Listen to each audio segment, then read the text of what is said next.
Deus seja louvado por seu amor e graça. Deus seja louvado pela vida de cada um de vocês que vieram à casa do Senhor nessa noite, mesmo em meio à chuva, no momento do início do culto. Você se esforçou para estar aqui, mas Deus abençoe também cada um de vocês que estiverem nos assistindo agora através da internet. Nós estamos ao vivo pela página da Igreja Ministério A Glória de Deus, pelo Facebook, e assim também o Evangelho é compartilhado de forma online. Então você que assiste, compartilhe essa mensagem com o máximo de pessoas que você puder. Em nome de Jesus, compartilhe o culto. E eu quero ministrar uma palavra que o Senhor colocou ao meu coração nessa noite, e estudarmos aqui alguns versículos. E o primeiro deles é o que está lá em Provérbios, no capítulo 16, versículo 18. Amém? Provérbios, capítulo 16, versículo 18. A soberba precede a ruína, e a altivez do espírito precede a queda. Pai, eu peço que o Senhor fale em cada coração conforme a tua perfeita vontade, em nome de Jesus. Amém. O tema que o Senhor colocou ao meu coração, irmãos, é a soberba precede a queda. Amém? A soberba precede a queda. Eu separei alguns versículos para nós falarmos um pouquinho nessa noite. Mas a primeira coisa que eu gostaria de dizer é que, às vezes nós, como igreja do Senhor, os pregadores, os pastores e a própria igreja, até falamos muito sobre o pecado, e nenhum pecado presta, né? Não quero fazer alusão a pecado bom, porque nenhum pecado presta. Mas nós, como igreja, os pregadores, falamos de vários tipos de pecado. Mas não falamos sobre a soberba, irmãos, que biblicamente é um dos piores pecados, se não o pior, colocado diante do Senhor. Nossa, pastor, soberba é pior que adultério, essas coisas. Como eu disse, todo pecado é pecado, irmãos. Mas nós não vemos na Bíblia uma forma tão abrangente, em vários versículos, a palavra de Deus falando que Deus, Ele resiste aos soberbos, que Deus, Ele não aceita pessoas soberbas. E aí a gente pensa, mas o que vem a ser uma pessoa soberba? O soberbo, ao meu entendimento, talvez de uma forma simples, é a pessoa que já conheceu a Deus, que conhece a Deus, que conhece o Evangelho, e até diz crer no Evangelho, mas não glorifica a Deus da forma que deveria glorificar. Não exalta a Deus em sua vida como deveria exaltar. Então, soberba é uma pessoa que pensa somente nela, ao ponto dela se esquecer que toda boa dádiva vem de Deus, que tudo que temos ou que possamos alcançar é porque Deus nos dá graça. Você pode trabalhar, você pode estudar, você pode fazer o seu melhor, nós podemos fazer o nosso melhor, e é bom fazer o nosso melhor. É bom sermos pessoas esforçadas. É bom sermos pessoas dedicadas. E não é contra isso que eu estou pregando. Devemos ser trabalhadores no trabalho que o Senhor nos colocou. Só que uma coisa, irmãos, o humilde sempre reconhece que se a empresa dele está indo bem, é porque Deus dá graça. Se o trabalho dele está indo bem, é porque Deus dá graça. Se ele tem prosperado, é porque Deus tem dado graça.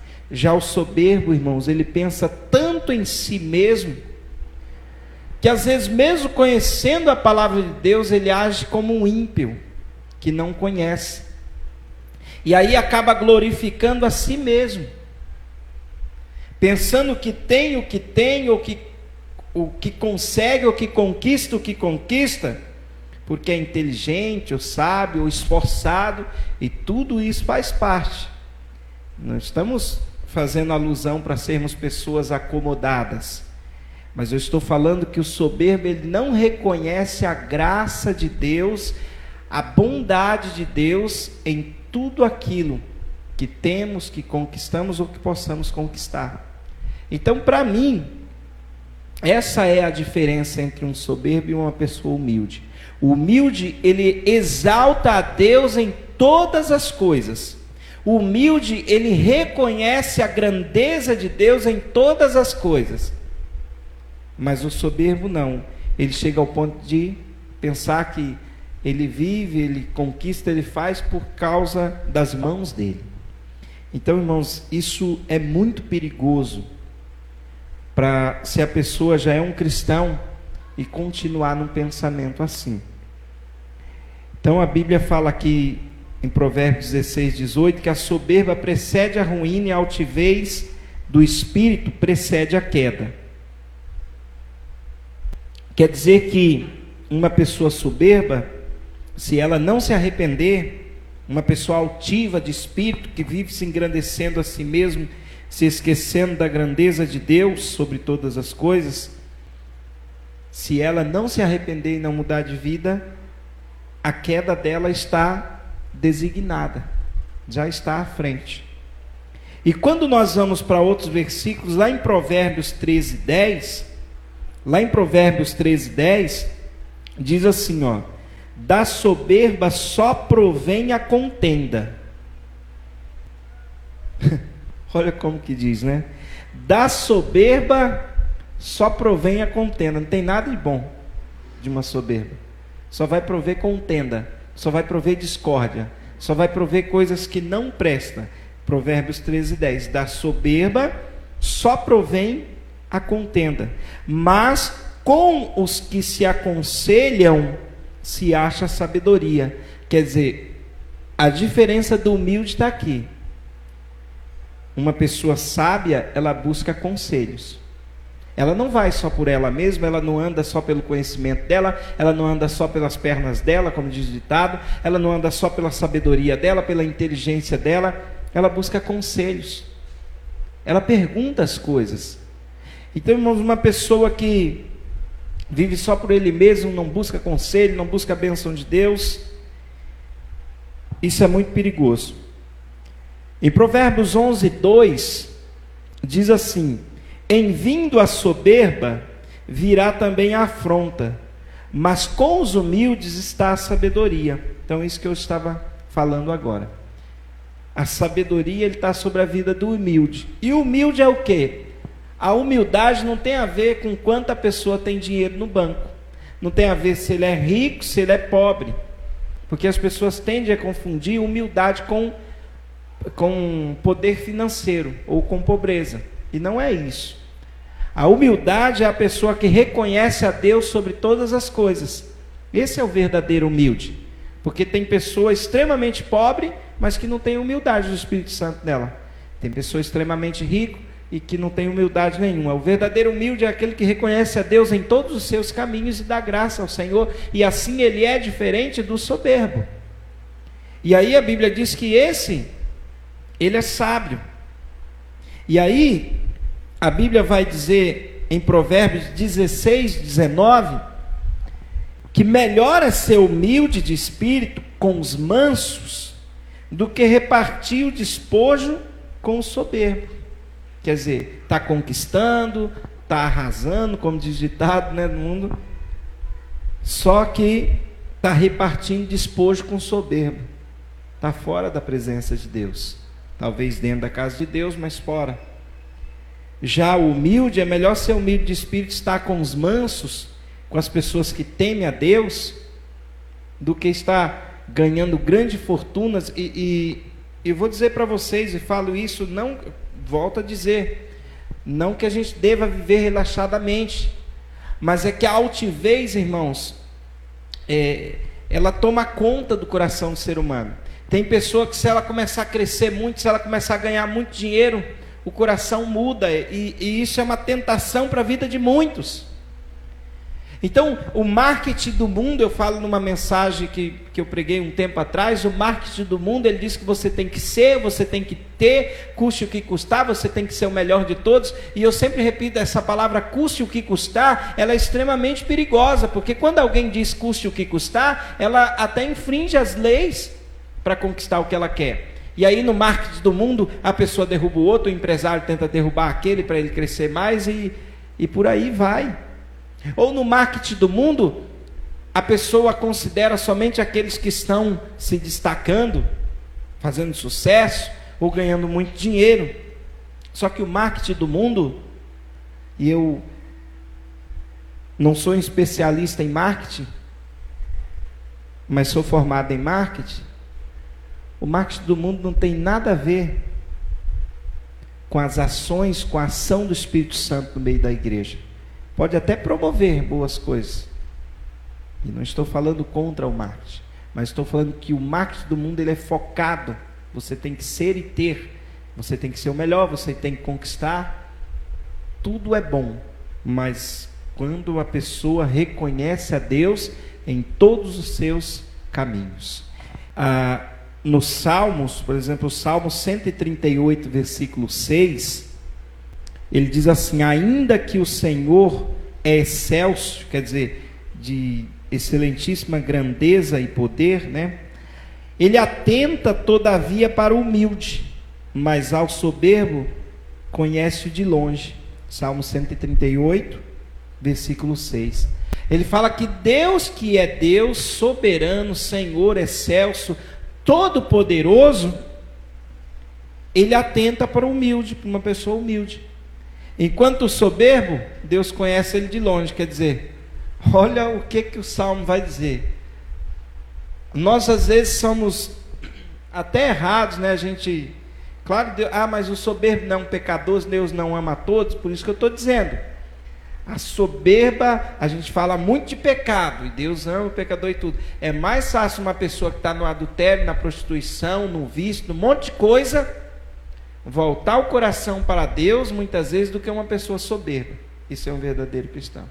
Porque a pessoa é liberta do vício, a pessoa é liberta do problema que for, e ela é humilde, reconhece Deus. Agora o soberbo, às vezes, ele está, como diz, por cima da carne seca, né? Tá arrasando, só que ele não se lembra de Deus. Então esses, a Bíblia diz, Deus conhece ele de longe. Pensou Deus querer a pessoa longe dele? Se nós temos que buscar a presença de Deus, então Deus nos quer longe? Não, irmãos. Deus quer o ser humano perto, mas o soberbo, ele não acha lugar na presença de Deus. É isso que o Salmo está explicando. O soberbo não acha, não encontra lugar. Tiago, capítulo 4, versículo 6, diz assim, ó: antes ele dá maior graça, portanto diz, Deus resiste aos soberbos, mas dá graça aos humildes. A gente já ouviu bastante esse versículo. Deus dá graça aos humildes, mas Deus resiste o soberbo. Novamente, Deus não se alegra com o soberbo na presença dele.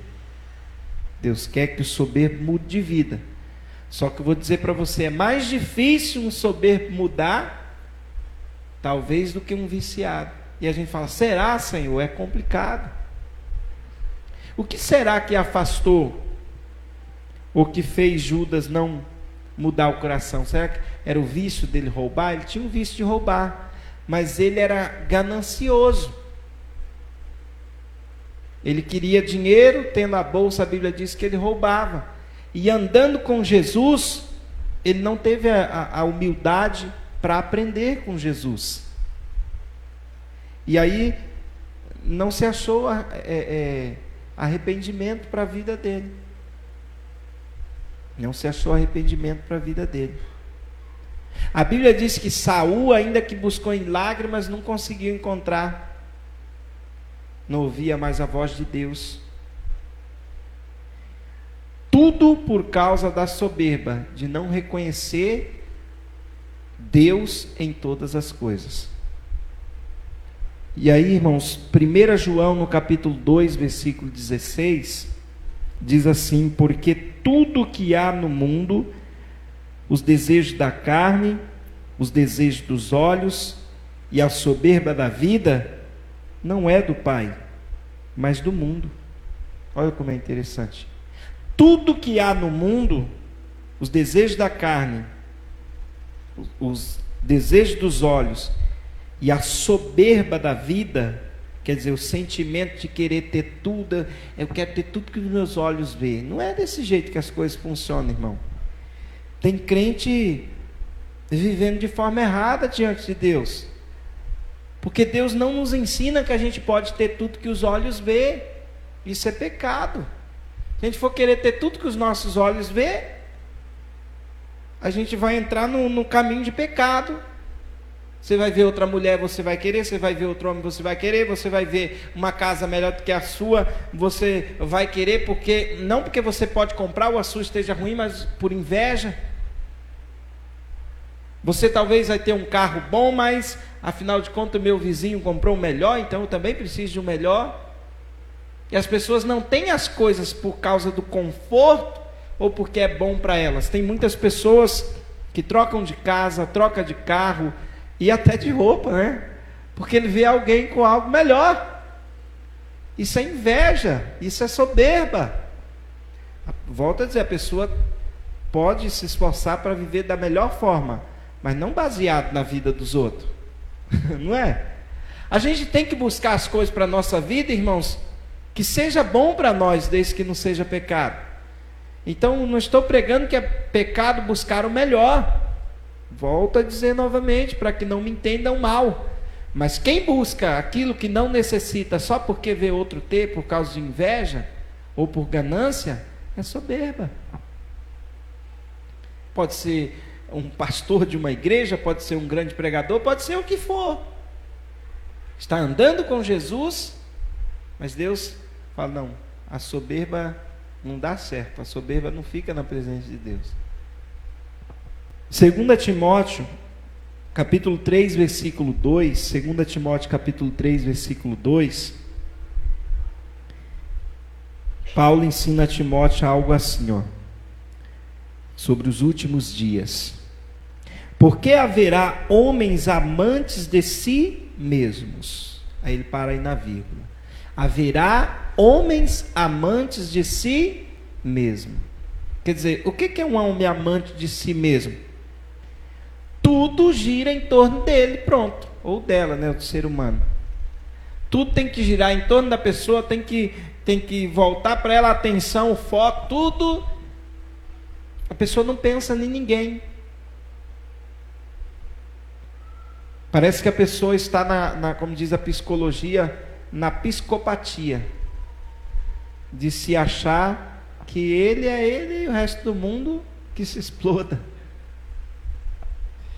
E aí diz assim, eles são avarentos, presunçosos. O que é uma pessoa avarenta? Aquilo que eu estava falando agora há pouco. Ele quer porque o outro tem, e não porque vai fazer bem para ele. Presunçosos, né? Pessoas que acham que ele pode simplesmente definir o que vai acontecer amanhã, que o dinheiro dele vai... E não é desse jeito. Soberbos, blasfemos, desobedientes a pais e mães, ingratos e profanos. Olha, irmãos, o tipo de pessoas que o apóstolo Paulo fala que no fim dos tempos vai aparecer. Pastor, a gente já vê esse tipo de gente. Pois é, a Bíblia diz que vai ser muitos assim. A ponto da Bíblia dizer, eu não vou entrar aqui, mas lá no Evangelho de Mateus, Jesus dizer que a volta dele vai ser como era nos dias de Noé. O povo estava ruim demais, porque ninguém se converteu a não ser a família de Noé. Você vê o jeito que o ser humano era mau. É o que mais me assusta na palavra de Deus, irmão, sobre profecia. Vou dizer para você. Tem profeta que ele vê um terremoto, aí ele começa a falar. Tem profeta que ele quer dar os sinais das igrejas do Apocalipse. Tudo isso é bom estudar, e eu estudo também. Tem profeta que quer determinar o dia que Jesus vem, mas o que mais me assusta é a própria palavra de Cristo. Quando chegar os últimos dias, as pessoas vão estar que nem a geração de Noé. Eu falei, misericórdia, Senhor. Casavam-se e davam-se em casamento. Estou com esse, não dá certo, arrumo outro. Estou com essa, não dá certo, arrumo outra. Eu caso, me dou em casamento a hora que eu quero, vivo do meu jeito. Eram pessoas, tudo que está aqui, ó, no 2 Timóteo 3,2, era aquela geração de Noé. Eram pessoas amantes de si mesmas, avarentos, presunçosos, soberbos, blasfemos, desobedientes a pais e mães. Brigava com pai e mãe, um matava o outro. Era uma bagunça, ingrato, não havia gratidão nenhuma. Era tudo profano, perdição, prostituição. Pensa numa terra que Deus teve que destruir mesmo. A terra toda. Não foi só Sodoma e Gomorra. E aí Jesus diz, para mim a maior profecia é o próprio Senhor Jesus Cristo dizendo, haverá sinais, sinais, sinais do tempo. Só que quando você ouvir as pessoas falando paz, paz, começou a se esquecer de Deus, que Deus existe, e começar, Deus não existe nada, isso é conversa, é um livro só, e o ser humano começar a andar nos seus próprios caminhos, viver do jeito que quer, começar a aceitar tudo aquilo que a Bíblia condena, a sexualidade do ser humano começa a mudar. Tudo isso são sinais, homem com homem, mulher com mulher, cometendo torpeza, e a gente já vive época que se você fala, você é até condenado, você é que é errado, você que não pode expor a palavra de Deus, e nós não perseguimos ninguém, só tentamos ensinar, essa não é vontade de Deus. A Bíblia diz que tais pessoas que andam dessa forma, vão ficar fora do céu. É só o que a gente prega. Mesmo assim as pessoas vão sentir raiva, vão sentir ódio da gente, por causa do Evangelho. Isso é sinais da volta de Jesus, irmãos. Sinais da volta de Jesus não é só quando acontece uma tragédia, não. Tudo tem-se os sinais. Mas as pessoas estão deixando de ouvir ou de observar o sinal mais claro que Jesus falou. Uma geração corrupta. Um dos sinais claros, ninguém olha para esse sinal de Jesus, eu não sei porquê. Eu estudo Apocalipse também 1, 2, 3 vezes por ano, às vezes, para tentar entender mais. Só que eu sempre fico lembrando do que Jesus falou. Não adianta, eu tenho que estar de acordo com os sinais do tempo, mas não adianta eu querer saber o dia, a hora. Eu tenho que observar a minha vida para ver se eu não estou como aqueles homens que a Bíblia está dizendo. Porque pecador a gente é, irmão. Se eu chego para você e não sou pecador, de repente eu já estou sendo um soberbo. A Bíblia diz que nós somos pecadores, falhos, cometemos erros, e por isso a gente se achega à presença de Deus, não porque a igreja nos salva, mas porque a gente vem para congregar, para estar em comunhão. A soberba está tanto nos nossos dias que as pessoas se acham tanto que eu não preciso de igreja, não preciso de pastor. Ninguém precisa de pastor, de igreja. A gente precisa de Deus. Só que o Senhor falou, não deixem de congregar, porque deixar de congregar não vai dar certo. É como uma brasa fora do fogo. Com o tempo ela vai se apagar, porque nós somos um corpo, e esse corpo é para viver em unidade. Mas hoje tem pessoas que eles são pensam que perfeito, mas soberbos. Quer ver, eu não preciso de igreja, não preciso de pastor, não preciso de ninguém para me conduzir para o céu.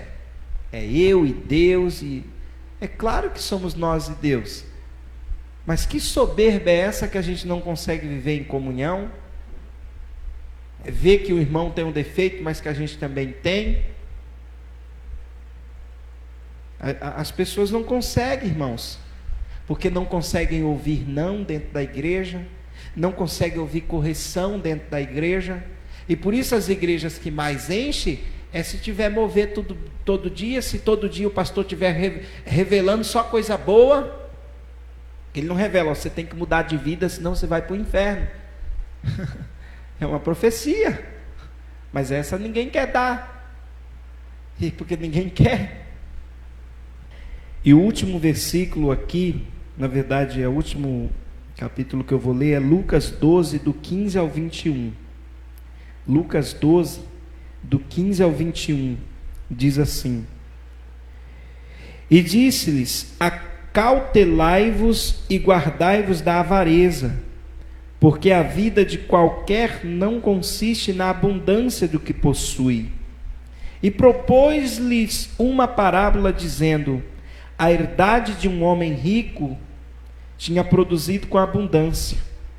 E ele arrazoava entre si, dizendo: Que farei? Não tenho onde recolher os meus frutos. E diz: Farei isso, derrubarei os meus celeiros e edificarei outros maiores. E ali recolherei todas as minhas novidades e os meus bens. E direi à minha alma: Alma, tens em depósito muitos bens para muitos anos. Descansa, come, bebe e folga.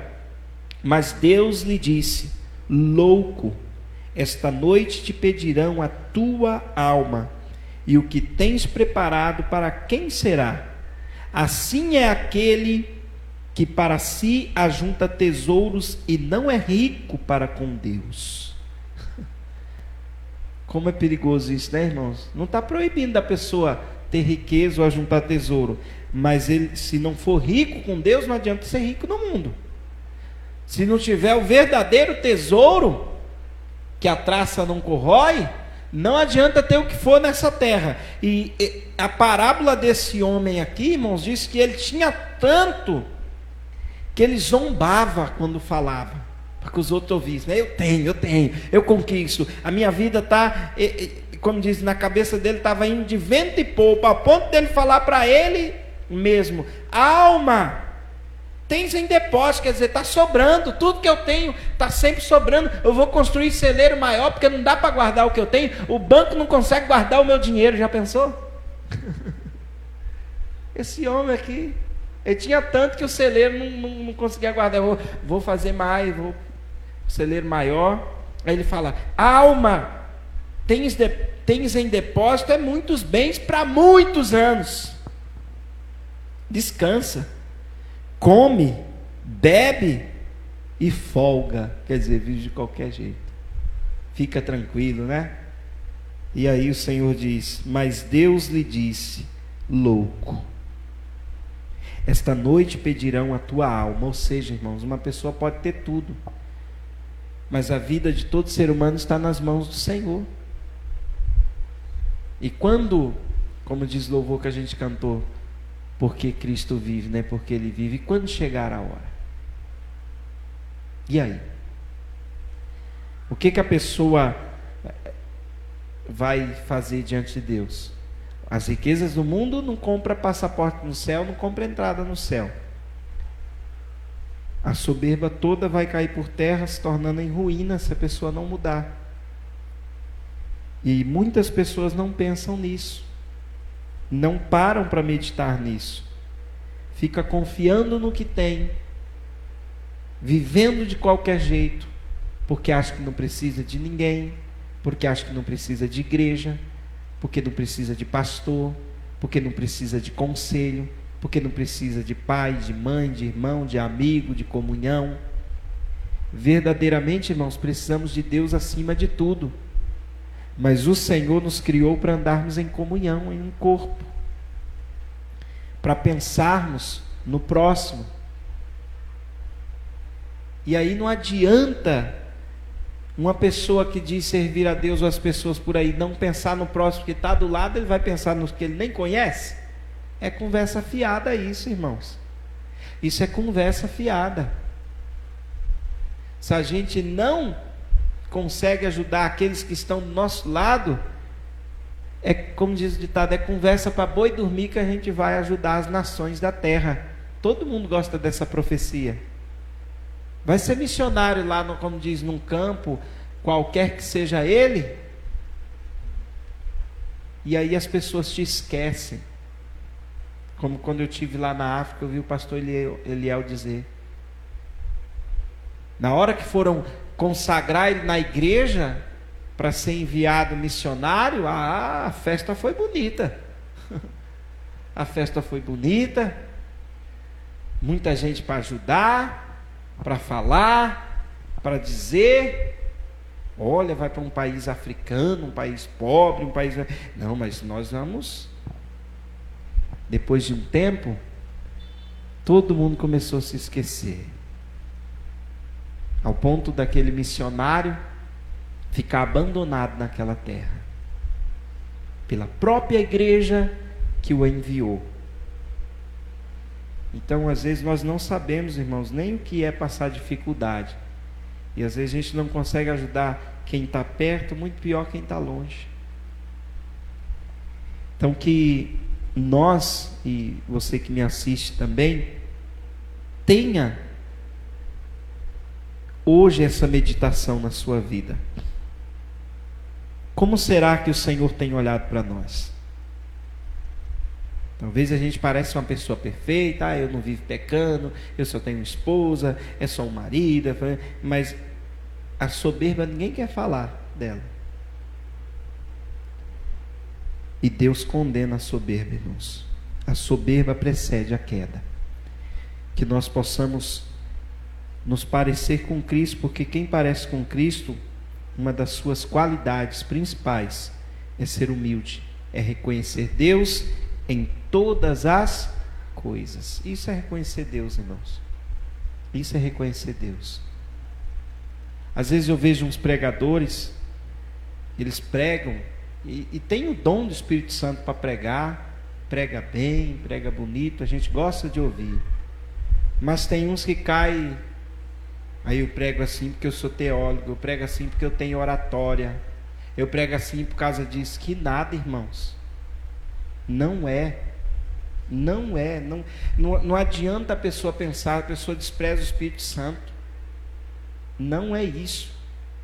Eu falo por experiência própria, eu também sou formado em teologia, eu também já estudei muita coisa, eu também tenho um monte de diploma, mas vou falar para vocês, se a gente não ouvir Deus falar no nosso coração, pode usar a oratória que quiser, pode até impressionar com certas oratórias, mas a gente que está pregando sabe que não é Deus falando.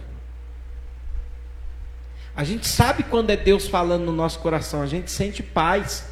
Você não precisa de ser qualificado, porque você sabe que é o Espírito Santo transmitindo. Mas tem gente que não, ele é tão arrogante ao ponto de que ele acha que é ele, e às vezes até pregadores e pastores. Então a gente pensa que o soberbo é só os ímpios, e não. Tem pessoas já convertidas, já batizadas, já na igreja há tantos anos, talvez pastores, obreiros, vivendo na soberba, porque tem deixado de reconhecer que tudo na nossa vida provém pela graça e misericórdia de Deus. Amém? Vamos orar nessa noite, e que o Senhor continue nos dando graça para nós andarmos no caminho dele, na presença dele, irmãos.